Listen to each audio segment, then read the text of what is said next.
വലിയ പൈസക്കാരൻ. എന്നിട്ട് തിന്ന് നോക്കിയട്ടെ.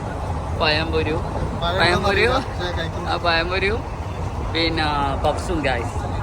കാരണം ഇവനിക്ക് ഇങ്ങനെ സാധാരണക്കാരപ്പുറം പോകുന്നതാണ് ഏറ്റവും ഇഷ്ടം. ഇവനെ പോലത്തെ ഒരു മനുഷ്യനെ ഈ ലോകത്ത് ഞാൻ കണ്ടിട്ടില്ല.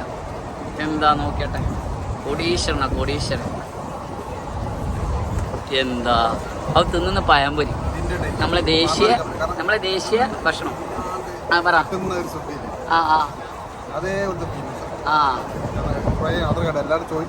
പക്ഷെ നമുക്ക് അത്രേ ഉള്ളൂ. ഒരുപാട് ആൾക്കാർ. നമ്മൾ ആകെ കൊണ്ടാകുന്ന 5 പഴംപൊരിയും 5 പപ്സും.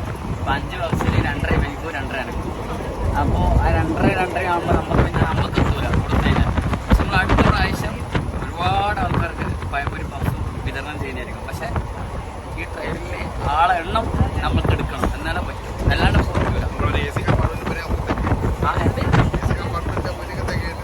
അത് അതുകൊണ്ട് പറ്റൂല കാര്യം. കാരണം നമുക്ക് കുറ്റം കേട്ടാൻ കഴിയാം. അതുകൊണ്ട് 2.5 അത് നമ്മൾ എന്ത് ചെയ്യുന്ന വെച്ചാൽ എല്ലാവരെയും മനസ്സിൽ വിചാരിച്ച് നമ്മളത് കഴിക്കും കാര്യം. ഇവൻ ജയിലിലല്ല ഉള്ളത്, ഇവൻ ട്രെയിനിൻ്റെ പുറത്താണ് ഉള്ളത്. കാണുമ്പം ജയിൽ പോലെ ഉണ്ട്.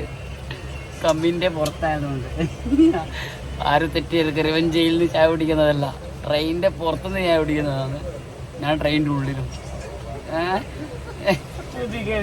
ഇറങ്ങുക പറയൂ. ഞാൻ